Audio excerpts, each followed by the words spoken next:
الحمد لله رب العالمين، والصلاة والسلام على أشرف الكائنات والمرسلين سيدنا ونبينا وحبيبنا وطبيبنا محمد وعلى آله وأصحابه أجمعين ومن تبعهم بإحسان إلى يوم الدين وعلينا معهم يا أرحم الراحمين. أما بعد، قال الله سبحانه وتعالى: سبحان الذي أسرى بعبده ليلا من المسجد الحرام إلى المسجد الأقصى الذي باركنا حوله لنريه من آياتنا إنه هو السميع البصير. وقال تعالى: والنجم إذا هوى ما ضل صاحبكم وما غوى وما ينطق عن الهوى إن هو إلا وحي يوحى. صدق الله العظيم وصدق رسوله النبي الكريم، ونحن على ذلك من الشاهدين والشاكرين، والحمد لله رب العالمين. سبحانك لا علم لنا إلا ما علمتنا إنك أنت العليم الحكيم. اللهم صل على محمد وعلى آل محمد كما صليت وسلمت وباركت على إبراهيم وعلى آل إبراهيم إنك حميد مجيد. اللهم بارك على محمد وعلى آل محمد كما باركت على إبراهيم وعلى آل إبراهيم إنك حميد مجيد. حسبنا الله ونعم الوكيل، نعم المولى ونعم النصير، وأفوض أمري إلى الله إن الله بصير بالعباد. رب اشرح لي صدري ويسر لي أمري واحلل عقدة من لساني يفقه قولي. সর্বপ্রথম আমরা আল্লাহ সুবহানাহু ওয়া তাআলার আজিমুশ-শান দরবারে অসংখ্য শুকর এবং সাজুদ পেশ করছি যে মহান রব আপনাকে আমাকে বলার জন্য মুখ দিয়েছেন, শোনার জন্য কান দিয়েছেন, উপলব্ধি করার জন্য অন্তর দিয়েছেন, ধরার জন্য হাত দিয়েছেন, চলার জন্য পা দিয়েছেন, শরীরের সমস্ত অঙ্গ প্রত্যঙ্গগুলো তারই দাসত্ব গোলামী বন্দিগির জন্য সৃষ্টি করেছেন। যে মহান রব আপনাকে আমাকে সুস্থ সবল অবস্থায় রেখেছেন এবং পবিত্র রজব মাসের এই চতুর্থ জুমায় আমাদেরকে অংশগ্রহণ করার তৌফিক এনায়েত করেছেন। এই জন্য অন্তরের অন্তঃস্থল থেকে কালিমাতুশ শুকর আদায় করে আমরা সকলেই পড়ছি আলহামদুলিল্লাহ। অসংখ্য দরুদ এবং সালামের হাদিয়া পেশ করছি আপনার আমার প্রিয় নবী, বিশ্বনবী, বিশ্বমানবতার মহানবী, সরকারে কায়নাত, সৈয়দুল মুরসালিন, ইমামুল আম্বিয়া ওয়াল মুরসালিন, খাতামুন নবিয়্যিন, জনাবে মুহাম্মদুর রাসূলুল্লাহ সাল্লাল্লাহু আলাইহি ওয়াসাল্লামের পবিত্র রূহের উপরে। সম্মানিত দিনদার পরহেজগার মুসল্লি ভাই এবং বোনেরা, আমরা ধারাবাহিকভাবে এই পবিত্র রজব মাসে ঘটে যাওয়া আল্লাহর নবী সাল্লাল্লাহু আলাইহি ওয়াসাল্লামের সেই বিস্ময়কর কাহিনী, ঘটনা, ইসরা এবং মেরাজের ঘটনা নিয়ে আলোচনা শুনছিলাম। আজকে সে আলোচনার তৃতীয় পর্ব। ওমা তৌফিকি ইল্লা বিল্লাহ আলাইহি তাওয়াক্কালতু ওয়া ইলাইহি উনীব। আসুন আমরা আলোচনার শুরুতে এই রজব মাসের ওই দোয়াটা প্রথমে পাঠ করি। আপনারা আমার নবী রজব মাস আসলে যে দোয়াটি পাঠ করতেন, আল্লাহুম্মা বারিক লানা ফি রজব ওয়া শাবান ওয়া বাল্লিগনা রমাদান। হে আল্লাহ, রজব এবং শাবান মাস আমাদের জন্য বরকতময় বানিয়ে দাও, রমজান মাস পর্যন্ত হায়াত দান করো, যাতে রমজান মাসের পূর্ণ খায়র বরকত আমরা হাসিল করতে পারি। সকলে বলেন আমিন। আমার প্রিয় ভাইরা, আলোচনা হয়েছিল আপনার আমার প্রিয় নবী মক্কা মুকাররমা থেকে মসজিদে হারাম থেকে বুরাকের পৃষ্ঠে সওয়ার হয়ে মসজিদে আকসা পর্যন্ত পৌঁছলেন। মসজিদে আকসার গেটের কাছে একটা পাথর আছে, ওই পাথরের মাঝখানে একটা ছিদ্র, কালের পরম্পরায় বালু ময়লা পড়ে ওই ছিদ্রটি বন্ধ হয়ে গিয়েছিল।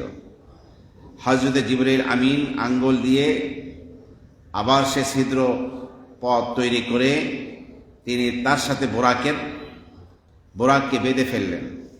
রাসূলুল্লাহ সাল্লাল্লাহু আলাইহি ওয়াসাল্লামকে নিয়ে মসজিদে আকসায় প্রবেশ করলেন। মসজিদে আকসার মধ্যে তখন আল্লাহ পাক কুদরতি ব্যবস্থাপনার মাধ্যমে সমস্ত নবী রাসূলকে সেখানে একত্রিত করেছিলেন। নামাজের জামাত দাঁড়াবে এমন এক পরিবেশ ছিল। জিবরিল আমিন আল্লাহ রাসূলকে নিয়ে একেবারে সামনের কাতারে পৌঁছে গেলেন। প্রত্যেককে অপেক্ষা করছিল যে আজকের এই বিশাল জমায়েত, আর যেই জমায়েতের মধ্যে রয়েছেন 1,24,000 পয়গম্বর, আল্লাহ পাকের রহমতের অগণিত ফেরেশতা, এই বিরাট দলের ইমামতি কে করবেন? হযরত জিবরিল আমিন আল্লাহর নবীকে আস্তে করে হাত ধরে সামনে বাড়িয়ে দিলেন ইমামতির জন্য। আপনার আমার নবী সমস্ত নবী রাসূলদেরকে ফেরেশতাদেরকে নিয়ে 2 রাকাত নামাজ আদায় করলেন। আমরা জুমার নামাজে কি করি? আগে খুতবা পরে জুমা। ঈদের নামাজে আগে নামাজ পরে খুতবা। সেটা একটা বিশেষ নামাজ ছিল মসজিদে আকসায়, এই জন্য নামাজ আগে হয়ে গিয়েছে, এখন খুতবার পর্ব। জিবরিল আমিন জিজ্ঞাসা করেন আল্লাহ পাককে, আল্লাহ খুতবা কে কে দিবে? ইমাম সাহেব একা দিবে না আরো কেউ দিবে? আল্লাহ পাক বললেন প্রথমে দেবে আদম, এরপরে সর্বশেষ আমার নবী দিবে, আমার হাবিব মুহাম্মদ সাল্লাল্লাহু আলাইহি ওয়াসাল্লাম দিবেন। এক একজনের সংক্ষিপ্ত খুতবা দিয়ে নেমে যাবেন। হযরত আদম আলাইহিস সালাতু ওয়াস সালাম মসজিদে আকসার মিম্বারে উঠলেন এবং এই সংক্ষিপ্ত খুতবা দিলেন, আলহামদুলিল্লাহিল্লাযী খালাকানি মিন তুরাবিন। সমস্ত প্রশংসা আল্লাহর, যিনি আমাকে মাটি দিয়ে তৈরি করেছেন। ওয়াজআলানি খলিফাতান লাহু, আমাকে তার খলিফা বা তার প্রতিনিধি বানিয়েছেন। ওয়াজআলানি মাসজুদান লিল মালাইকা, ফেরেশতাদেরকে দিয়ে আমাকে সেজদা করিয়েছেন। ওয়া খালাকা মিন্নি যাওজি হাওয়া, আর আমার থেকে আমার জোড়া, আমার সহধর্মিনী হযরত হাওয়াকে সৃষ্টি করেছেন। হযরত আদম আলাইহিস সালাতু ওয়াস সালাম এতটুকুন বলে খুতবা থেকে নেমে গেলেন। এইবার উঠলেন আদম সফিউল্লাহর পরে, এবার উঠলেন ইব্রাহিম খলিলুল্লাহ। ইব্রাহিম আলাইহিস সালাতু ওয়াস সালাম মিম্বারে দাঁড়িয়ে খুতবা দিয়ে বলছেন, আলহামদুলিল্লাহিল্লাযী ইত্তাখাযানি খলিলান। সমস্ত প্রশংসা আল্লাহর, যিনি আমাকে তার অন্তরঙ্গ বন্ধু বানিয়েছেন। ওয়া আ'তানি মুলকান আযীমান, বিশাল রাজত্ব আমাকে দান করেছেন। ইব্রাহিম আলাইহিস সালামের বিশাল রাজত্ব মানে ইব্রাহিম আলাইহিস সালাতু ওয়াস সালামের বংশের মধ্যেই হাজার হাজার নবী রাসূল এবং বাদশা তৈরি হয়েছেন পৃথিবীতে। ওয়াজআলানি উম্মাতান কানিতান ইউতাম্মা বি, আমাকে এমন এক ব্যক্তিত্ব হিসেবে আল্লাহ পাক বানিয়েছেন যে আমি একাই একটি উম্মত যার অনুসরণ গোটা পৃথিবীর মানুষ করছে, এবং আমাকে নমরুদের অগ্নিকাণ্ড থেকে মুক্তি দান করেছেন, এবং সেই অগ্নি আমার জন্য শান্তিদায়ক ঠান্ডা বানিয়েছেন। খুতবা দিয়ে খলিলুল্লাহ ইব্রাহিম নামলেন, এবার কালিমুল্লাহ উঠলেন। কালিমুল্লাহ কে? মুসা আলাইহিস সালাম, যিনি সরাসরি এই পৃথিবীতে বসে আল্লাহ সুবহানাহু ওয়া তাআলার সাথে কথা বলেছেন। তিনি উঠে বললেন মুসা আলাইহিস সালাম, আলহামদুলিল্লাহিল্লাযী কাল্লামানি তাকলীমা। সমস্ত প্রশংসা আল্লাহর, যিনি আমাকে কালিম বানিয়েছেন, সরাসরি যিনি দুনিয়ায় বসে আমার সাথে কথা বলেছেন। এবং ফিরাউনের পুরা বংশধরের ধ্বংস এবং বনী ইসরাইলের মুক্তি আমার হাতের মধ্য দিয়ে আল্লাহ পাক করেছেন। এবং আমার উম্মতকে এমন এক উম্মত বানিয়েছেন যারা হেদায়েতের পথে মানুষকে ডাকে, অবিহি ইয়াদিলুন, এবং এই হেদায়েতের বাণী অনুযায়ী তারা মানুষের মাঝে ফয়সালা করে। এবার আল্লাহ পাকের আরেক পয়গম্বর মুসলিম শরীফের হাদিস অনুযায়ী যিনি গোটা পৃথিবীর মধ্যে সবচেয়ে বড় ইবাদত গুজার পয়গম্বর, তার নাম কি? দাউদ আলাইহিস সালাতু ওয়াস সালাম। কানা আ'বাদাল বাশার। তিনি উঠে বললেন, সমস্ত প্রশংসা আল্লাহর, যিনি আমাকে বিশাল রাজত্ব দিয়েছেন, আমাকে জবর কিতাব শিক্ষা দিয়েছেন এবং আমার হাতে লোহাকে মোমের মতো নরম বানিয়েছেন এবং পাহাড় পর্বত আমার সাথে জিকির করত, পাখিও জিকির করত, আমাকে হিকমত এবং সুস্পষ্টভাবে কথা বলার যোগ্যতা আমাকে দিয়েছেন। এইবার দাউদ আলাইহিস সালাতু ওয়াস সালামের ছেলে, গোটা পৃথিবীর বাদশাহ, তিনি দাঁড়িয়েছেন। তিনি কে? সুলাইমান আলাইহিস সালাতু ওয়াস সালাম। তিনি বললেন, সমস্ত প্রশংসা আল্লাহ, যিনি বায়ুমণ্ডলকে আমার অনুগত বানিয়েছেন, শয়তান এবং জিনগুলোকে আমার তাবে বানিয়েছেন, যারা আমার নির্দেশ অনুযায়ী বড় বড় ড্যাগ তৈরি করত এবং বিভিন্ন রকমের কাজ তারা আঞ্জাম দিত। পাখির ভাষা আল্লাহ আমাকে শিক্ষা দিয়েছেন, আমাকে প্রত্যেক জিনিসের মধ্যে শ্রেষ্ঠত্ব দিয়েছেন এবং আমাকে আল্লাহ তাআলা পৃথিবীর বহু মানুষের উপরে মর্যাদা দান করেছেন। আমার এই রাজত্ব এমন রাজত্ব দিয়েছেন যে রাজত্বের মধ্যে কোনো হিসাব নিকাশ হবে না এবং আমার এই ক্ষমতার ব্যাপারেও আমার কোনো হিসাব নিকাশ হবে না। এবার দাঁড়ালেন আমাদের নবীর পূর্ববর্তী নবী রূহুল্লাহ। তিনি কে? ঈসা রূহুল্লাহ। তিনি দাঁড়িয়ে বললেন, আলহামদুলিল্লাহিল্লাযী জাআলানি কালিমাতান। সমস্ত প্রশংসা আল্লাহর, যিনি আমাকে তার কালিমা বানিয়েছেন। শুধু হয়ে যাও বলছেন?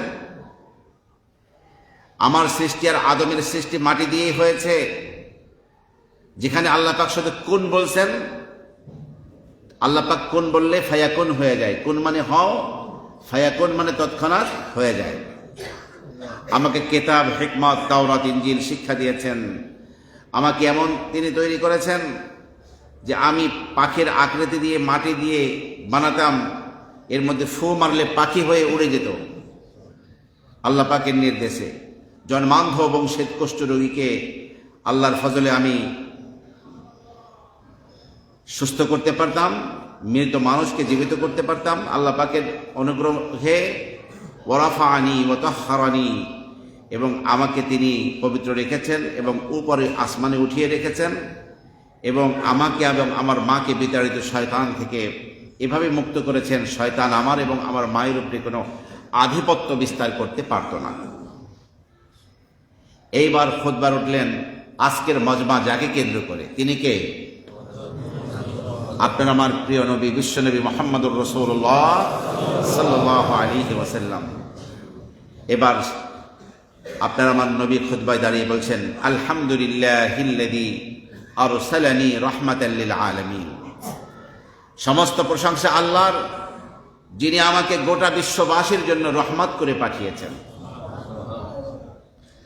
ওয়া কাফাতাল লিন-নাসি বাশীরান ওয়া নাযীরা, গোটা পৃথিবীর মানুষের জন্য আমাকে সুসংবাদ দাতা হিসেবে, সতর্ককারী হিসেবে আমাকে পাঠিয়েছেন। ওয়া আনজালা আলাইয়াল ফুরকান, সত্য মিথ্যার মাঝে পার্থক্য সৃষ্টি করে মহাগ্রন্থ আল কোরআন আমার উপরে নাজিল করেছেন। ফিহি বায়ানুন লিকুল্লি শাই, যার মধ্যে সমস্ত কিছুর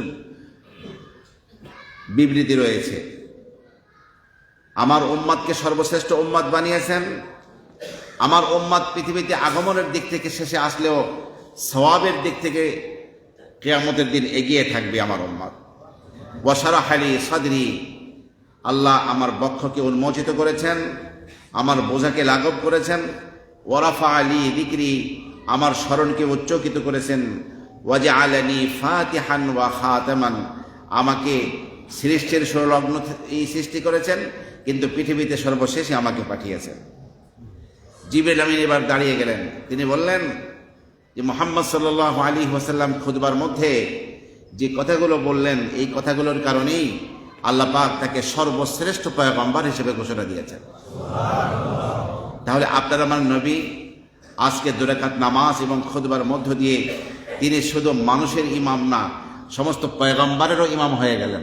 ইমামুল আম্বিয়াই ওয়াল মুরসালিন, সমস্ত নবী রাসূলদের তিনি ইমাম এবং সর্বশ্রেষ্ঠ পয়গম্বর, সর্বশ্রেষ্ঠ রাসূল। আল্লাহর নবীর খুতবা শেষ হলো। এবার তিনি ঊর্ধ্বগমন শুরু করবেন। তার আগেই আল্লাহর নবী ক্লান্ত হয়ে এসেছেন, কিছু পানি পান করা দরকার। সিরাতের কিতাব সময়ে আসছে 4 গ্লাস ভিন্ন ভিন্ন পানীয় রসুলকে দেওয়া হলো। দুধ, মদ, পানি এবং মধু। এর মধ্যে আল্লাহর নবী দুধকে গ্রহণ করলেন। জিবরিল আমিন খুশি হয়ে বললেন, আসাফতাল ফিতরা, আপনি সেই পবিত্র জন্মগত বস্তুই গ্রহণ করেছেন। আপনি মদ গ্রহণ করলে আপনার উম্মত পথ হারা হয়ে যেত, পানি গ্রহণ করলে আপনার উম্মত পানির কষ্টে ডুবে মারা যাওয়ার ভয় ছিল, তো আপনি দুধ গ্রহণ করেছেন, এটাই সঠিক হয়েছে। তো যদি আপনি, আল্লাহর নবী আবার দুধ পুরা গ্লাস দুধ পান করেননি, অর্ধেক গ্লাস পান করে বাকি অর্ধেক গ্লাস রেখে দিয়েছেন। জিবরিল বললেন, আপনি যদি গোটা পুরা গ্লাসের দুধ পান করতেন, আপনার সকল উম্মত হেদায়েত পেয়ে যেত। রাসূল বললেন, জিবরিল তাহলে বাকিটাও দেন, বাকিটাও খেয়ে নিই। কই কি না, আর হবে না। জাফাল কালামু বিমা হুয়া কাইন, যা লেখার তা লিখে কলম শুকিয়ে গেছে, ভাগ্যলিপি যা হওয়ার অবধারিত হয়ে গিয়েছে, এখন আর পরিবর্তন আনার কোনো সুযোগ নেই। এরপর আল্লাহর নবীর সামনে 4 সেট পোশাক পেশ করা হলো, কালো, সবুজ, লাল এবং সাদা। আল্লাহর নবী সাদা পোশাককে গ্রহণ করলেন, কারণ তিনি যাচ্ছেন কার কাছে? আল্লাহ সুবহানাহু ওয়া তাআলার কাছে। জিবরিল আমিন বললেন, আরেকটি পবিত্রতার আপনি নিদর্শন পেশ করলেন। আপনি ওই পোশাক গ্রহণ করলেন, ওই রংটি গ্রহণ করলেন যে রংটি আল্লাহর কাছে পছন্দনীয়, আর সেটা হলো সাদা। এবার সেই আড়ালে গিয়ে রাসূল সাদা সেট পোশাক পরে নিলেন। জিবরিল আমিন বললেন, ইয়া রাসূলুল্লাহ, এখন আপনার ঊর্ধ্বগমন শুরু হবে। আপনি কি আল্লাহ সুবহানাহু ওয়া তাআলার কাছে জান্নাতের হুর দেখার কখনো কামনা বাসনা পেশ করেছেন? রাসূল সাল্লাল্লাহু আলাইহি ওয়াসাল্লাম বললেন, হ্যাঁ। বসে চলুন। মসজিদে আকসার এক কোনায় গিয়ে দেখলেন জান্নাতের কয়েকজন হুর সেখানে বসা। তখন রাসূল তাদেরকে জিজ্ঞাসা করলেন, মান আনতুন্না, এ রমণী তোমরা কারা? তারা বলল, খায়রাতুন হিসান, সমূহ কল্যাণের অধিকারী এবং পরমা সুন্দরী আমরা।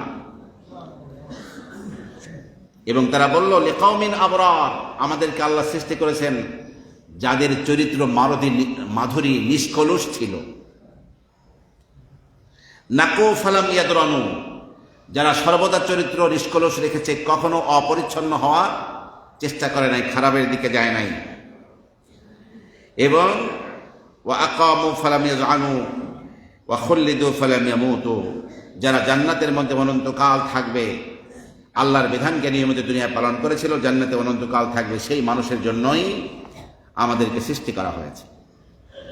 আপনারা ইতিমধ্যে শুনেছেন পৃথিবীর নোংরামিতে সবচেয়ে যে শহরটি বেশি নাম করা, সেই শহরটিকে আল্লাহ পাক আগুনের আযাব দিয়ে ধরেছেন। এবং এমন আগুন, আমরা আনন্দিত হচ্ছি না, কিন্তু যাদের দাম্ভিকতা ছিল এত বেশি যে পৃথিবীর মানুষ, কোনো রাষ্ট্র তার মোকাবেলা করতে পারে না, তারা দেখা গেল যে আল্লাহ পাকের ছোট্ট একটা সেনাবাহিনীর সদস্য আগুন, সে আগুনটাকে তারা এখনো নিভাতে পারে নাই, এখনো তার উপরে পূর্ণ নিয়ন্ত্রণ আসে নাই। লস অ্যাঞ্জেলেস শহর প্রায় শেষ।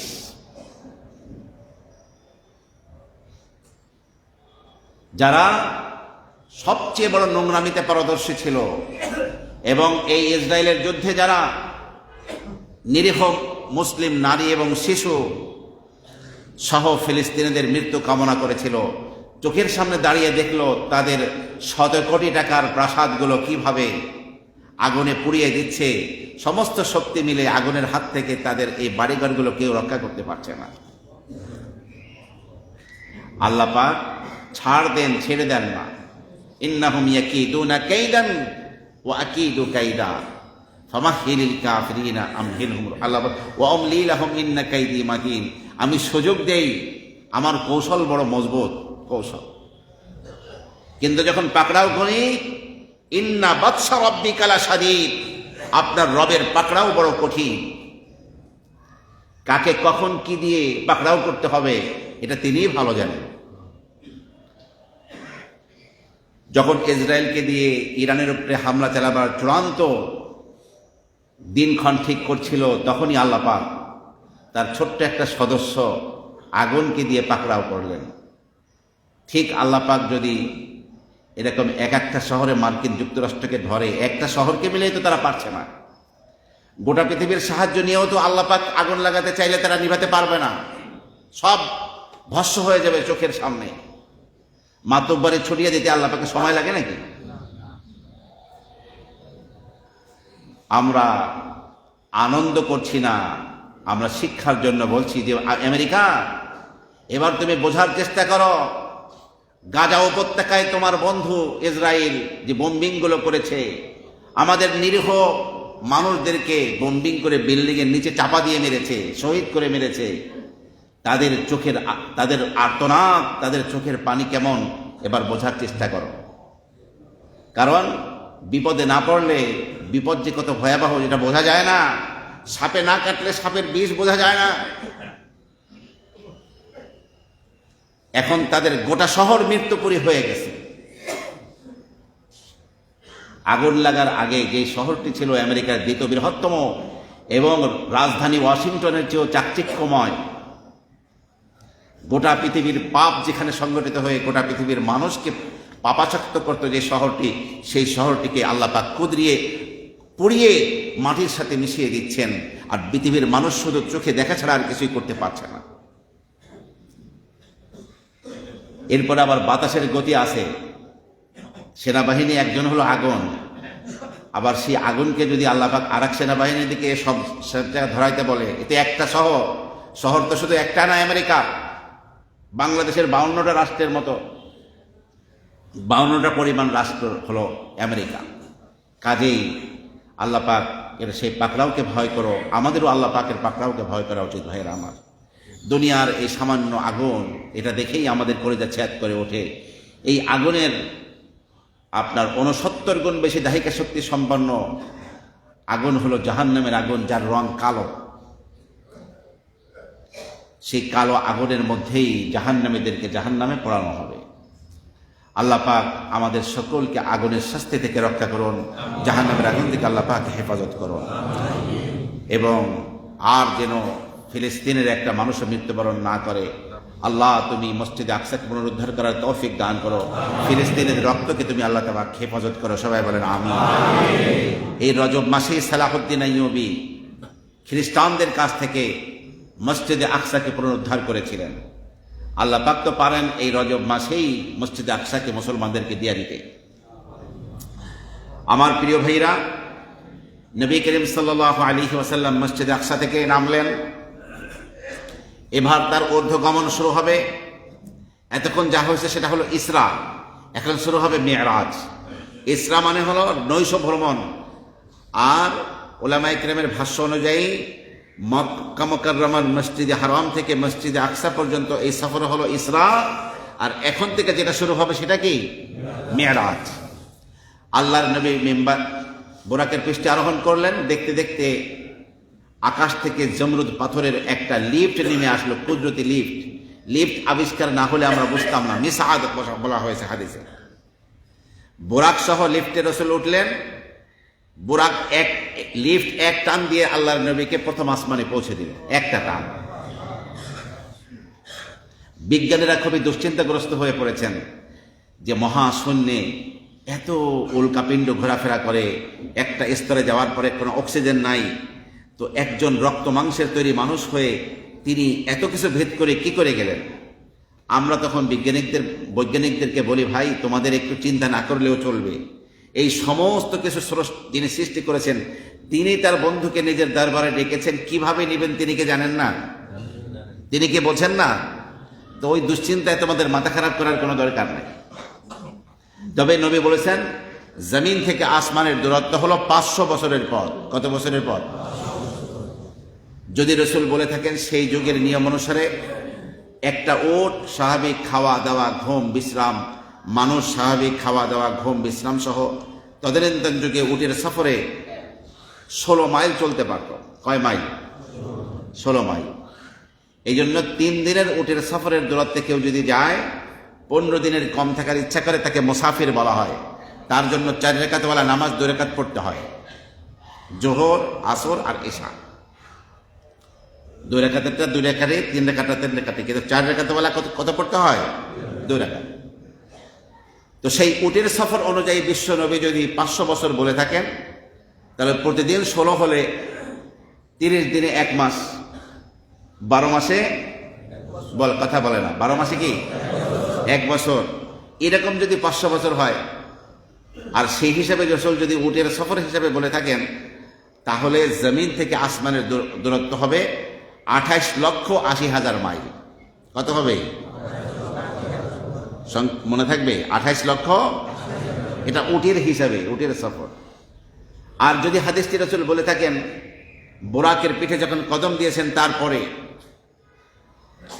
বোরাক হলো বারকন থেকে, না হলো বিজলি, বিদ্যুতের গতিতে সফর করতে পারে যে যানবাহনটি, তাহলে বর্তমান বিজ্ঞানীরা আলোর গতি, বিদ্যুতের গতি তারা মেপেছেন পার সেকেন্ডে 1,86,000 মাইল। তো 1,86,000 মাইল যদি 1 সেকেন্ডে পৌঁছতে পারে আলো, এরকম 60 সেকেন্ডে 1 মিনিট, 60 মিনিটে 1 ঘন্টা, 24 ঘন্টায় 1 দিন, 30 দিনে 1 মাস, এরকম 1 বছরকে বলা হয় আলোকবর্ষ। সে আলোকবর্ষ হিসাবে রসুল যদি 500 বছর বলে থাকেন, তাহলে কি ক্যালকুলেটরে ধরবো থেকে আসমানের দূরত্ব? তাও ওলামায়ে ইকরাম গণনা করেছেন, গণনা করে বলেছেন যে ভাই একটা 7 তুমি লিখবা, 7 সংখ্যা কত? 7 লিখে এই 7-এর ডান পাশে 120টা শূন্য দিতে হবে। কয়টা? 120টা শূন্য দিলে যত মাইল হয়, যদি আলোর গতি হিসাবে রসুল বলে থাকেন জমিন থেকে আসমানের দূরত্ব সেই সব হবে। এখন বাসায় গিয়ে গুঞ্জালান গা, 120টা শূন্য, অক্ষরে লেখাও তো বিপদ। এত মাইল দূরত্ব যদি আলোর গতি হিসেবে রসুল বলে থাকেন, কি হিসাবে রসুল বলছেন আল্লাহ তাআলাই ভালো জানেন। আল্লাহ নবী সাল্লাল্লাহু আলাইহি ওয়াসাল্লামের সাথে জিবরিল রয়েছেন, মিকাইল রয়েছেন। প্রথম আসমানের নাম হলো রকিয়া, সবুজ জমরুদ পাথরের তৈরি এই আসমান। সেখানে একেবারে পৃথিবীর সোজা যে দরজা, তার নাম হলো হাফাজা।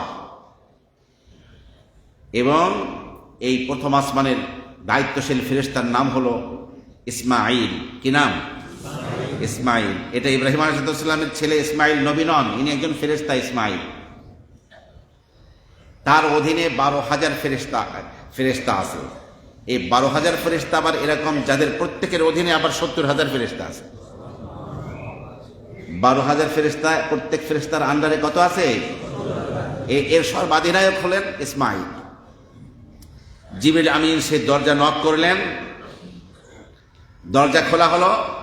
আল্লাহর নবী প্রথম আসমানে পদার্পণ করলেন, গিয়ে দেখলেন নূরের তৈরি এক সিংহাসনে একেবারে আল্লাহ পাক তাকে যেভাবে সুন্দর সৃষ্টি করেছিলেন, সেই সুপুরুষ সুন্দর একটা আপনার আদম আলাইহিস সালাতু ওয়াস সালাম নূরের তৈরি সিংহাসনে বসে আছেন।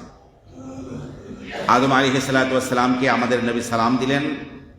আদম আলাইহিস সালাতু ওয়াস সালাম ওয়া আলাইকুম আসসালাম বললেন, আল্লাহর নবীকে অভিনন্দিত করলেন এবং আদম আলাইহিস সালাতু ওয়াস সালামকে অরিজিনাল যে 60 হাত লম্বা আল্লাহ পাক সৃষ্টি করেছেন, আল্লাহর নবী আসমানের সেই আকৃতিতে, অরিজিনাল আকৃতিতে আল্লাহর নবী দেখেছেন। আল্লাহর নবী মোট জীবনে জিবরাইল আমিনকে 2 বার, আদম আলাইহিস সালাতু ওয়াস সালামকে অরিজিনাল আকৃতিতে সেখানে দেখেছেন। দেখার পর তাকিয়ে দেখেন যে একবার হযরত আদম ডান দিকে তাকান, অসংখ্য সাদা সাদা এক সৃষ্টি, এদের দিকে তাকান তার চেহারাটা উৎফুল্ল হয়ে যায়। বাম দিকে তাকান, কালো কালো সৃষ্টি, চেহারাটা মলিন হয়ে যায়। জিবরাইল বললেন, এই ডান দিকে হলো সব কিয়ামত পর্যন্ত তার যে সন্তানগুলো আসবে, জান্নাতি সন্তান, এদের দিকে যখন তাকান পিতা হিসেবে তার চেহারা হাস্যোজ্জ্বল হয়ে যায়। আর বাম দিকে কিয়ামত পর্যন্ত জাহান্নামী সন্তান যারা, তাদের দিকে তাকান, তখন তার চেহারা মলিন হয়ে যায়। তো হযরত আদম যে শব্দে আমাদের নবীকে অভিনন্দিত করছিলেন সেটা হলো এই, মারহাবাম বিল ইবনি সালেহ ওয়ান নবী সালেহ। আমি আমার ভালো এক সন্তানকে, ভালো এক নবীকে অভিনন্দিত করছি।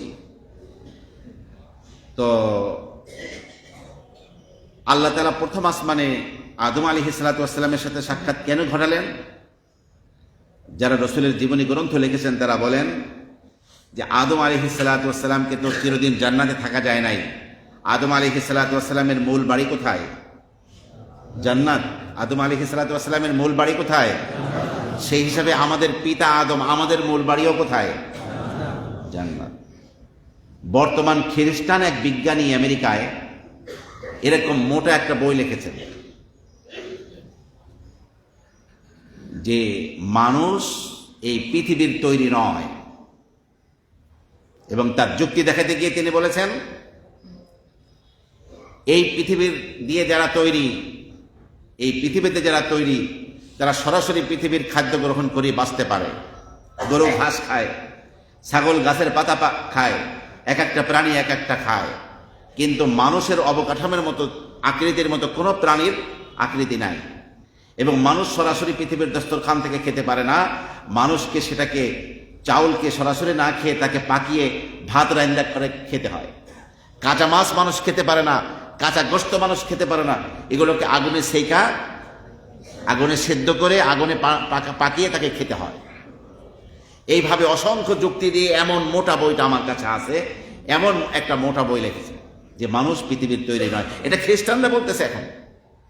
তো আসলে আমাদের বাড়ি কোথায়? জান্নাত।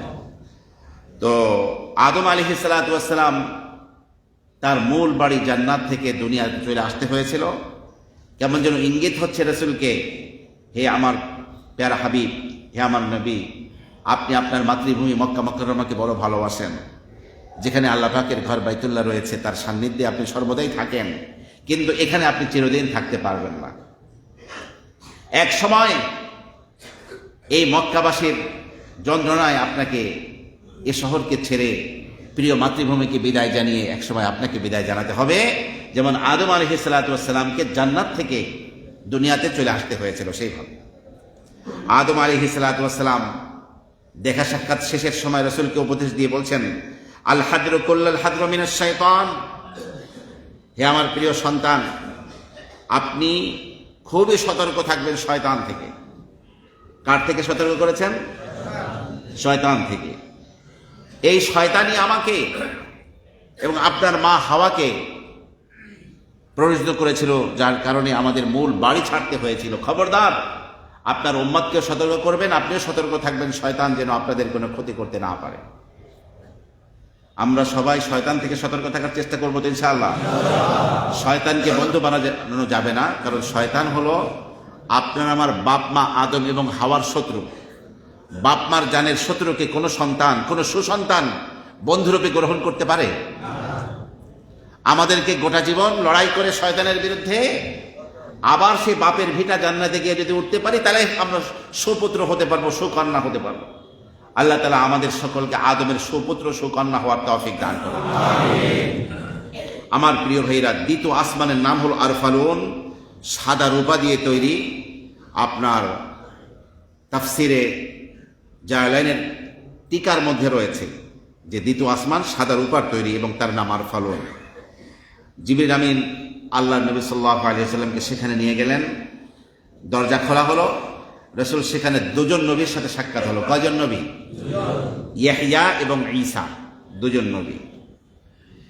তো হযরত ইয়াহইয়া এবং ঈসার সাথে সাক্ষাতের রহস্য সম্পর্কে উলামায়ে কেরাম বলছেন যে হযরত ইয়াহইয়ার বিরুদ্ধেও ইহুদিরা ষড়যন্ত্র করে ইয়াহইয়া আলাইহিসসালাতুওয়াসসালামকে শহীদ করে দিয়েছিল। আর হযরত ঈসা আলাইহিসসালাতুওয়াসসালামের বিরুদ্ধে হত্যার ষড়যন্ত্র করতে করতে বাড়ি ঘেরাও করেছিল। হত্যা যখন করবে, হত্যা তারা করতে পারে নাই, তার আগেই ঈসা নবীকে আল্লাহ পাক দ্বিতীয় আসমানে উঠিয়ে নিয়েছে। তার মানে হলো, হে নবী, আপনাকেও কিন্তু কাফের বেঈমানেরা হত্যা করার কোনো প্রচেষ্টা ছাড়বে না, আপনার বিরুদ্ধেও ব্যবস্থা গ্রহণ করার চেষ্টা করবে। তো আল্লাহ সুবহানাহু ওয়া তাআলাকে উপরে আপনি ভরসা করুন, ইনশাআল্লাহ কাফেররা আপনার কোনো ক্ষতি করতে পারবে না। আমরা দেখি হিজরতের রাতে আল্লাহর নবী সাল্লাল্লাহু আলাইহি ওয়াসাল্লামকে তার ঘরকে ঘেরাও করেছিল কাফেররা, এবং রসুল ঘরের মধ্যে ছিলেন। তারা নিশ্চিত ছিল আজকে রসুলকে কেউ তাদের হাত থেকে বাঁচাতে পারবে না। কিন্তু সেই নবী ঘর থেকে সূরা ইয়াসিন তেলাওয়াত করতে করতে বের হলেন, এবং আবু জাহাল, উতবা, সাইবা সহ সব উলঙ্গ তলোয়ার নিয়ে বসা কাফেরগুলোর মাথায় এক মুষ্টি বালু দিয়ে সবার সামনে থেকে বেরিয়ে গেলেন। কেউ দেখতেও পারলো না যে আল্লাহর নবী বের হয়ে যাচ্ছে। কারণ যেই চোখ থাকলেই মানুষ দেখে না, চোখকে দেখাইতে হয় কোনো সত্তা, সেই সত্তা চোখের দৃষ্টিশক্তিকে কিছুক্ষণের জন্য কেড়ে নিয়েছেন, এখন আর দেখতে পায়। আমার প্রিয় ভাইরা, তৃতীয় আসমানে রাসূল পদার্পণ করলেন। তৃতীয় আসমানের নাম হলো কাইদুম। এটা লাল ইয়াকুত পাথরের তৈরি। সেখানে হযরত ইউসুফ আলাইহিস সালাতু ওয়াস সালামের সাথে সাক্ষাৎ হলো। ইউসুফ আলাইহিস সালাতু ওয়াস সালামকে সালাম দিলেন। ইউসুফ আলাইহিস সালাতু ওয়াস সালাম ওয়ালাইকুম আসসালাম বললেন, আল্লাহর নবীকে অভিনন্দিত করলেন, তার নবুয়তের স্বীকৃতি দিলেন। ওলামা ইকরাম এর হিকমত বলেছেন এই যে, হে নবী, আপনার সাথে মক্কাবাসী ওই আচরণ করছে যেই আচরণ ইউসুফের ভাইরা ইউসুফের সাথে করেছে। একদিন ভাইদের সম্পূর্ণ অজ্ঞাতেই আল্লাহ পাক ইউসুফ আলাইহিস সালাতু ওয়াস সালাম সেই কুয়া থেকে উঠিয়ে মিশরের রাষ্ট্রীয় ক্ষমতার সর্বশীর্ষের আসনে তাকে বসিয়েছিলেন। তা আপনাকেও কাফেরদের, আপনাকে মাতৃভূমি একদিন ত্যাগ করতে হবে এবং আপনাকে আল্লাহ পাক সাম্রাজ্যের বাদশা করবেন। যেভাবে ইউসুফের ভাইদের একদিন ইউসুফ আলাইহিস সালাতু ওয়াস সালামের কাছে গিয়ে ক্ষমা চাইতে হয়েছিল, মক্কাবাসীদেরও একদিন আপনার সামনে গিয়ে ক্ষমা চাইতে হবে, সেই অবস্থা আসতেছে। আমরা তাই দেখতে পাই রাসূলুল্লাহ সাল্লাল্লাহু আলাইহি ওয়াসাল্লাম 10ম হিজরতের মাত্র 8 বছর পরে 18ই রমজান 8ম হিজরি সনে মক্কা দখল করলেন। বাইতুল্লাহর ভিতরে 2 রাকাত নামাজ পড়ে, বাইতুল্লাহ শরীফের মেজটা একটা মানুষ দাঁড়ালে যতটুকু উঁচা, তারপরে বাইতুল্লাহ শরীফের ঘরের মূল আপনার মেজ। আল্লাহর নবী সাল্লাল্লাহু আলাইহি ওয়াসাল্লাম দরজার দুই পাশে হাত রেখে তাকিয়ে দেখছেন মক্কার সকল মানুষেরা মাথা নত করে রাসূলের সামনে বসে আছে। রাসূল জিজ্ঞাসা করলেন, আজকে তোমরা আমার কাছ থেকে কেমন ব্যবহার আশা করো মক্কাবাসী? সবাই একসাথে বলল, আমরা একজন মহান উদার আসমানের মতো দিল যার এমন একজন ভাইয়ের কাছে যেই ব্যবহার আশা করে, এমন একজন ভাতিজার কাছে যেই ব্যবহার আশা করে, আজকে আপনার কাছে আমরা সেই ব্যবহার আশা করছি। রাসূল বললেন, আমি আপনাদেরকে সেই উত্তর দিব যে উত্তর আমার ভাই ইউসুফ তার ভাইদেরকে দিয়েছিলেন। ইউসুফ আলাইহিস সালাতু ওয়াস সালামের ভাইরা যখন নিশ্চিত হলো মিশরে গিয়ে যে ইউসুফ তিনি আর তারাই তাকে কুয়ায় ফেলেছিল, সবাই যখন ক্ষমা প্রার্থী হয়েছিল, ইউসুফ নবী বলেছিলেন, লা তাতরিবা আলাইকুমুল ইয়াউম, আপনাদের বিরুদ্ধে আমার কোনো অভিযোগ নাই। আজকে মক্কাবাসী আপনাদেরকে সেই উত্তরে দিব যে আপনাদের বিরুদ্ধে আমার দিলে কোনো অভিযোগ নাই। ইযহাবু ফাআনতুমুত তুলাকা, তোমরা যাও, তোমাদের সবাইকে আমি ক্ষমা করে দিলাম। সেই অবস্থা একদিন আসবে। ইউসুফ আলাইহিস সালাতু ওয়াস সালামের সাথে সাক্ষাতের এই রহস্য ছিল। চতুর্থ আসমানে নাম হলো মাউন, এটা সাদা রূপার তৈরি। সেখানে হযরত ইদ্রিস আলাইহিস সালাতু ওয়াস সালামের সাথে সাক্ষাৎ হলো। কার নাম? তাওরাত কিতাবে ইদ্রিস নবীর নাম আখনুখ আলাইহিস সালাম আছে, আর কোরআন বলছে তার নাম কি? ইদ্রিস আলাইহিস সালাতু ওয়াস সালাম। ইদ্রিস নবীকে সালাম দিলেন, তিনি উত্তর দিলেন। রাসূল সাল্লাল্লাহু আলাইহি ওয়াসাল্লামকে ইদ্রিস নবী অভিনন্দন জানালেন, নবুয়তের স্বীকৃতি দিলেন। আর এখানে রহস্য হলো এই যে হযরত ইদ্রিস নবী হচ্ছেন সেই নবী যিনি সর্বপ্রথম কলম দিয়ে লিখেছেন পৃথিবীতে। সর্বপ্রথম কলম দিয়ে লিখেছেন কে? ইদ্রিস আলাইহিস সালাতু ওয়াস সালাম। তো রহস্য হলো এই যে, হে নবী, আপনি মক্কা থেকে গিয়ে মদিনায় ক্ষমতা আসীন হবেন, গোটা পৃথিবীর রাজা বাদশার কাছে ইসলাম গ্রহণের চিঠি লিখবেন, সেরকম একটা দিন আসতেছে, তার সুসংবাদ ছিল এখানে। এবং ইদ্রিস আলাইহিস সালাতু ওয়াস সালাম চতুর্থ আসমানে উঠে গিয়েছিলেন, তো মৃত্যুর ভয় তিনি ভীত হন নাই, সেখানে চলে গিয়েছিলেন। কাজে হে আমার নবী, আপনি কোনো ব্যাপারে ভয় পাবেন না, মৃত্যু যথাস্থানে যথা নিয়মই হবে। আল্লাহ নবী সাল্লাল্লাহু আলাইহি ওয়াসাল্লামের বিরুদ্ধে কাফেররা অনেক ব্যবস্থা গ্রহণ করেছিল, কেউ কোনো ক্ষতি করতে পারে নাই। স্বাভাবিক অবস্থায় আল্লাহ নবী সাল্লাল্লাহু আলাইহি ওয়াসাল্লাম দুনিয়া থেকে চলে গিয়েছেন। পঞ্চম আসমানে পদার্পণ করলেন। এটা লাল স্বর্ণ দিয়ে তৈরি, নাম হলো রবকা। এখানে হযরত মুসার ভাই আলাইহিস সালাতু ওয়াস সালামের ভাই হারুন আলাইহিস সালাতু ওয়াস সালামের সাথে সাক্ষাৎ হলো। কথাবার্তা শেষে অনেক আলোচনা হলো। পরিশেষে এর হিকমত নিয়ে চিন্তা করা হয়েছে যে হযরতে হারুন হচ্ছেন ওই নবী। আকাশ নামে জগৎ বিদেশ আছে, বিদেশ। ঠিক আছে, ওই তো হযরতে হারুন আলাইহিস সালাতু ওয়াস সালাম কে ওজির বানিয়ে আল্লাহর নবী মুসা তুর পাহাড়ে গিয়েছিলেন। তো হে আমার নবী, আপনি দুনিয়া থেকে যখন আসবেন তখন আপনার পরে খেলাফত পরিচালনা করতে পারে, রাষ্ট্র চালাইতে পারে এমন একজনকে নির্ধারণ করে আসবেন। আল্লাহর নবী সুস্পষ্টভাবে, যদিও আল্লাহর নবীর পরে আবু বকর সিদ্দিক খলিফা হবে বলেন নাই, কিন্তু আল্লাহর নবীর প্রতিটি কাজ, প্রতিটি কর্ম বোঝাচ্ছিল আল্লাহর নবীর পরে খেলাফতের সবচেয়ে যোগ্যতম ব্যক্তি হচ্ছেন কে? আবু বকর সিদ্দিক। কারণ এই মসজিদে ইমামতি করা হলো ইমামতে সগরা, ছোট ইমামতি, আর বড় ইমামতি হলো রাষ্ট্র চালানো। ইসলামী রাষ্ট্রে যিনি বড় ইমামতি করবেন তিনি ছোট ইমামতি করেন। এই জন্য পুরুষ নেতৃত্ব কেন? যে পুরুষ যিনি রাষ্ট্র চালাবেন তিনি দেশের সবচেয়ে বড় মসজিদের খতিব থাকবেন। যদি বাংলাদেশে ইসলামী রাষ্ট্র হয়, ইসলামী রাষ্ট্র নায়ক প্রধান যিনি, তিনি বাইতুল মুকাররমের খতিব হবেন। সেই জুমাটা কেমন লাগবে ভাই? যাই হোক, আল্লাহর নবী অসুস্থ, আসতে পারছেন না।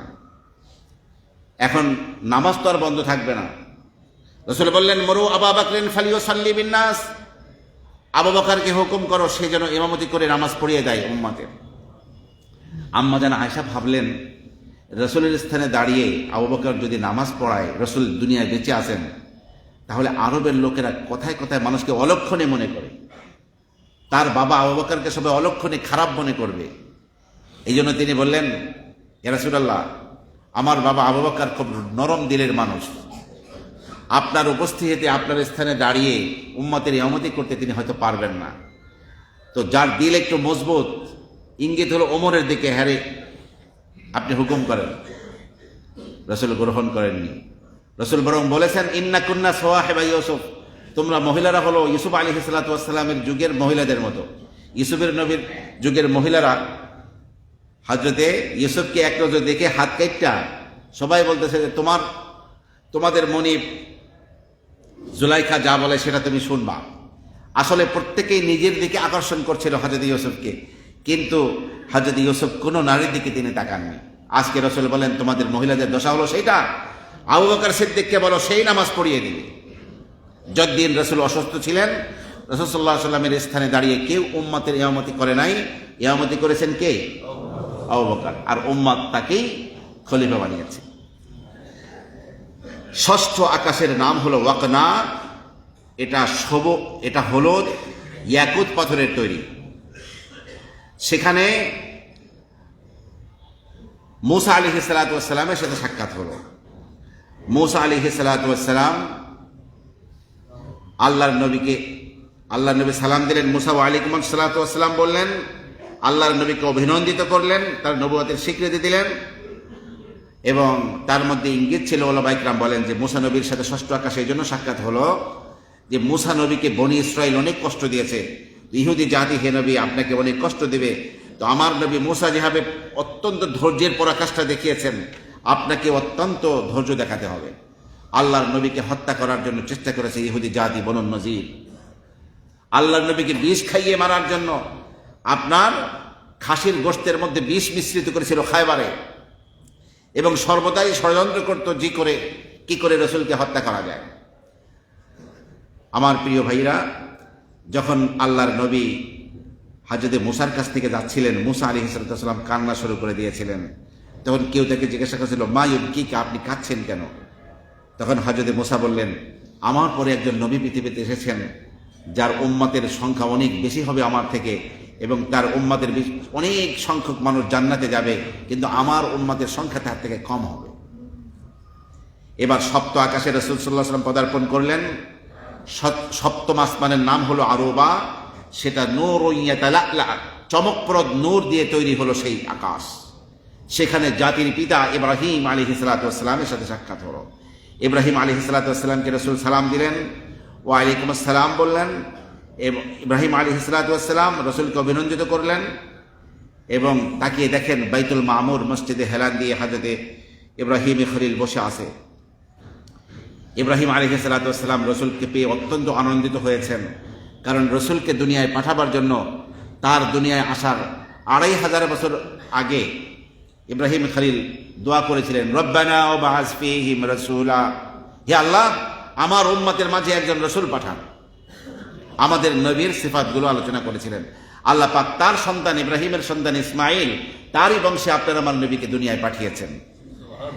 তো সেখানে সর্বশেষ হযরত ইব্রাহিম খলিল বলেছিলেন যে ইকরা উম্মাতাকা মিন্নি সালাম, হে আমার হাবিব আপনার উম্মতকে আমার পক্ষ থেকে সালাম জানিয়ে দিবেন। ইব্রাহিম আলাইহিস সালাম আমাদের সবাইকে কি করছেন?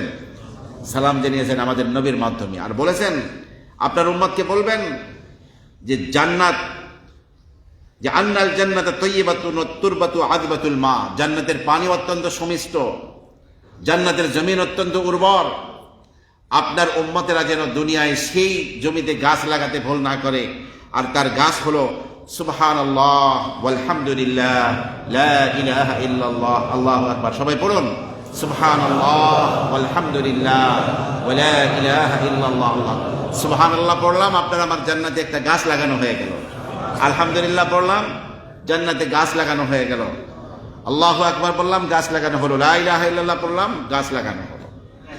এই জন্য কথাবার্তা যত কমিয়ে পারা যায় কম করে নিজের আসল বাড়ি জান্নাতের মধ্যে গাছ লাগাবার জন্য সবাই চেষ্টা করবো ইনশাআল্লাহ। আল্লাহর নবী সাল্লাল্লাহু আলাইহি ওয়াসাল্লাম এরপরে সিদরাতুল মুনতাহায় গেলেন, সীমান্তের বড়ই গাছ, সেই সপ্তম আকাশের উপরে সেই জগৎ, সেখানে প্রতিটি গাছের পাতায় একজন একজন করে ফেরেশতা রয়েছে। রাসূলুল্লাহ সাল্লাল্লাহু আলাইহি ওয়াসাল্লাম সেখানে গিয়ে দেখলেন যে 4টি নদী, 2টি বাতিনি নদী, 2টি জাহিরি নদী। 2টি নদী জান্নাতে গিয়ে গায়েব হয়ে গিয়েছে, আর জাহিরি 2টি নদী হলো ফোরাত এবং নীল। তার মানে হলো ফোরাত এবং নীলের 2 পার্শ্বে অবস্থানকারী মানুষেরা যুগে যুগে কালে কালে ইসলামের ঝান্ডাবাহী হবে। লক্ষ্য করুন, সেই সুদানের ভিক্টোরিয়া হ্রদ থেকে তৈরি হওয়া সেই নীল নদ পৃথিবীর 9টি রাষ্ট্রকে সমৃদ্ধ করছে, পৃথিবীর সবচেয়ে দীর্ঘতম নদী, তারপরে আমাজন নদী ব্রাজিলের। তো এইটা জান্নাতি নদী, ফোরাত ও জান্নাতি নদী হিসেবে রাসূলুল্লাহ সাল্লাল্লাহু আলাইহি ওয়াসাল্লাম আখ্যায়িত করেছিলেন। এর ব্যাখ্যা আল্লাহ পাকই ভালো জানেন। আমার প্রিয় ভাইরা, জিবরিল আমিন আলাইহিস সালাতু ওয়াস সালামকে এখানে এসে আল্লাহর নবী অরিজিনাল সেই সূরাতে দেখেছেন। 600 পাখা, দিগন্তের শেষ সীমা পর্যন্ত যার উপস্থিতি, এই বিশাল অবস্থায় রাসূল সাল্লাল্লাহু আলাইহি ওয়াসাল্লাম তাকে দেখলেন। রাসূল দেখলেন সেখানে হাউজে কাউসার, জান্নাত দেখলেন, জাহান্নাম দেখলেন। তবে জান্নাতের মধ্যে উকি মেরে রাসূল দেখলেন সব গরিব মানুষরা জান্নাতে গিয়ে বসে রয়েছে। কারা? আর জাহান্নামের মধ্যে উকি মেরে দেখলেন সব মহিলাদের সংখ্যা বেশি। দুনিয়ায় আসার পরে রাসূল বললেন, হে মহিলারা বেশি করে সদকা করো, দান করো। কয়েক আমরা দান করব কেন ইয়া রাসূলুল্লাহ? বলছে যে তোমাদেরকে জাহান্নামে তোমাদের মহিলাদের সংখ্যা বেশি দেখছে। কি অপরাধ আমাদের? যে তোমরা নাশুকরি বেশি করে করো, কুফরি বেশি করে করো। কুফরি মানে নাশুকরি। বলছে না, আমরার পুরুষরা তো একই রকম। রাসূল বললেন না, তোমাদের চরিত্র হলো এমন, তোমাদের স্বামী কামাই রুজি করে তোমাদের জন্য সমস্ত ভরণ পোষণের ব্যবস্থা করে, একদিন একটু ত্রুটি হলেই তোমরা বলা শুরু করলো মা রাআইতু মিনকা খায়রান কাত্তু, আপনার থেকে কখনো কল্যাণ দেখি নাই। মানে এই বাড়ি আইয়া খালি আলু ভর্তা ডাল খাইতে খাইতেই শেষ, ভালো একটা শাড়িও পরতে পারলাম না। অথচ একদিনের ত্রুটির কারণেই বলছে, অথচ সারা জীবন চেষ্টা করছে স্বামী কি তাকে সুখে রাখার জন্য। স্বামীরা তো কামাই করে, খরচ করে মহিলারা। এই যে স্বামীর যে নাশুকরি করো, এই জন্যই তোমাদের মহিলাদের সংখ্যা জাহান্নামে আমি বেশি করে দেখে আসছি। আল্লাহর নবী একটা জায়গায় গেলেন, সেখানে কলমের খসখসানের শব্দ টের পেলেন। জিবরিল আমিনকে বললেন, এটা কিসের শব্দ? বলা হলো, লৌহে মাহফুজে সমস্ত সৃষ্টি কায়নাতের ভাগ্যলিপি লেখা আছে, ফেরেশতারা যার যার ভাগ্যলিপিতে সেটা নকল করে সেগুলো লিখতেছে। সেই কলমের খসখসানি শব্দ রাসূল টের পেলেন। আমার প্রিয় ভাইরা, নবী করিম সাল্লাল্লাহু আলাইহি ওয়াসাল্লাম এবার আরশে আজিমে তাশরিফ নেবেন। বুরাকের প্রোগ্রাম শেষ, জিবরিল মিকাইল ফেরেশতার প্রোগ্রামও শেষ, এবার রাসূল একা। জিবরিল আমিন যখন রসুলকে ছেড়ে যাচ্ছে, রসুল সামনে আগাচ্ছেন, তখন আয়াতুরকু খালিল ও খালিলাহ, এই সমস্ত জায়গায়ও কি একজন বন্ধু বন্ধুকে ছেড়ে যায়? আপনি আমাকে একা কেন ছাড়ছেন? জিবরিল বললেন, এটাই আমাদের সীমান্ত পথ, এই রেখার ওই পাশে আমি যেতে পারবো না, আল্লাহ পাকের কুদরতি নূর বিরাজ করছে সেখানে। আপনাকে আল্লাহ পাক আরশে আজিম থেকে ডেকে পাঠিয়েছেন, কিভাবে যাবেন ব্যবস্থা তিনিই করবেন। কিতাবের মধ্যে আসছে, এর মধ্যে আসমান থেকে একটা নুরানি সিংহাসন বিশিষ্ট একটি যানবাহন পাঠালো, যার গতি বোরাকের চেয়েও বেশি। তার নাম হলো রফরফ। তার নাম কি? সেই নূরের তৈরি সিংহাসন রফরফে রসুল উঠে শুধু বসলেন। অসংখ্য নূরের পর্দা, নূরের সমুদ্র পাড়ি দিয়ে অজানা এক জগতে রসুল চলে যাচ্ছেন। এখন কিন্তু জিবরিলও নাই, মিকাইলও নাই, কেউ নেই, রসুল একা। আপনার আমার প্রিয় নবী আরশে আজিমে মহান রবের দিকে ছুটে যাচ্ছেন। আরশে আজিমের গেটের কাছে এক টানে রফরফ পৌঁছে দিল। কত হাজার নূরের নদী, কত হাজার নূরের সমুদ্র, কত লক্ষ পর্দা ভেদ করে রসুল গেলেন, এটা আল্লাহ পাকে ভালো জানে। রসুল গিয়েই আল্লাহ পাকের আরশে আজিমের গেটের মধ্যে লেখা দেখছেন, সাবাকাত রহমাতি আলা গাদাবি, আমার রহমত আমার রাগকে অতিক্রম করে গিয়েছে, অর্থাৎ আমার রহমত বেশি আমার রাগের চেয়ে, আল্লাহ পাক লিখে রাখছেন।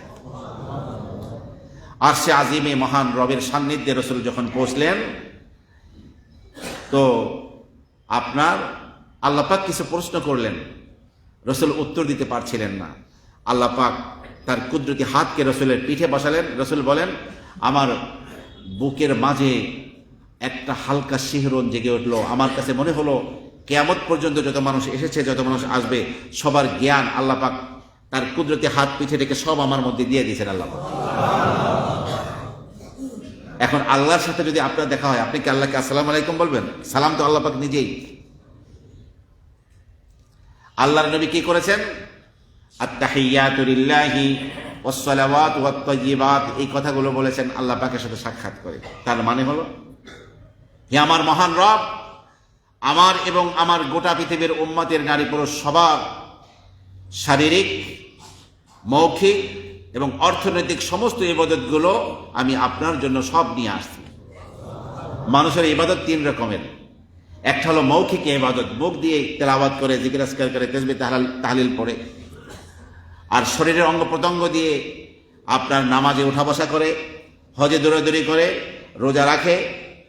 আর অর্থনৈতিক ইবাদত হলো টাকা পয়সাকে আল্লাহ রাস্তায় খরচ করে। তিন ধরনের ইবাদত। তো আমি এবং আমার গোটা উম্মতের মৌখিক ইবাদত, শারীরিক ইবাদত, আত-তাহিয়াত মানে মৌখিক ইবাদত, ওয়াস-সালাওয়াত শারীরিক ইবাদত, ওয়াত-তাইয়্যিবাত অর্থনৈতিক ইবাদত, সব আমি আপনার জন্য নিয়ে আসছি। এইবার আল্লাহ পাক রাসূলকে সালাম দিচ্ছেন, আসসালামু আলাইকা আইয়ুহান নাবিয়্যু, হে নবী আপনার প্রতি সালাম, ওয়া রাহমাতুল্লাহি ওয়া বারাকাতুহু। আল্লাহর নবী সেই সালাম গ্রহণ করছেন কোথায় বসে? আল্লাহ পাকের আরশে আজিমে বসে, যেখানে কারো কথা মনে থাকার কথা নয়। কিন্তু উম্মতের কান্ডারি নবী সেখানে গিয়েও কিন্তু আপনার আমার কথা বলেন নাই। তিনি ওয়ালাইকুম আসসালাম শুধু একার জন্য গ্রহণ করেন নাই, তিনি বলছেন, আসসালামু আলাইনা ওয়া আলা ইবাদিল্লাহিস সালিহিন। আল্লাহ, তুমি যে আমাকে সালাম দিলা, আমি সালামকে আমার জন্য গ্রহণ করলাম, আমার গোটা পৃথিবীর নরনারীর যত উম্মত আছে সবার জন্য সালামকে বহন করে নিয়ে গেলাম।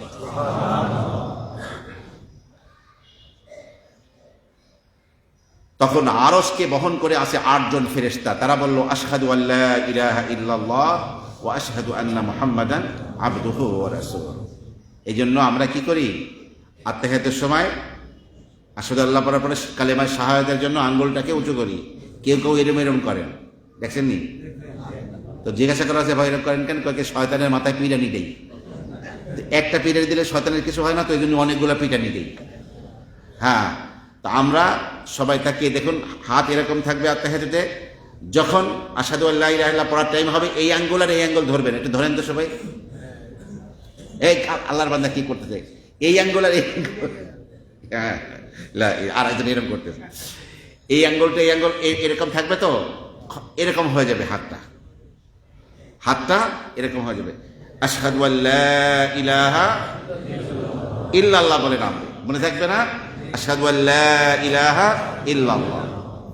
আমরা যে আত্তাহিয়াতু পড়ছি, এই আত্তাহিয়াতু আব্দুল্লাহ ইবনে মাসউদ সাহাবী বলেন, আল্লাহর নবী মেম্বারে বসে আমাকে হাত ধরে আত্তাহিয়াতু শিখাইছেন। আব্দুল্লাহ ইবনে মাসউদের ছাত্র আলকামা, তিনি তার কাছ থেকে এই আত্তাহিয়াতু শিখেছেন। আলকামা এটাকে হাসান বসরিকে শিখিয়েছেন। আলকামা তার ছাত্রকে হাম্মাদকে শিখিয়েছেন, আর তার ছাত্র হাম্মাদ শিখিয়েছেন ইমাম আবু হানিফাকে। যেন হানাফি মাযহাবে যে আত্তাহিয়াতু পড়া হয়, এই আত্তাহিয়াতু পরম্পরায় স্বয়ং রাসূলুল্লাহ সাল্লাল্লাহু আলাইহি ওয়াসাল্লাম শিখিয়েছিলেন কাকে?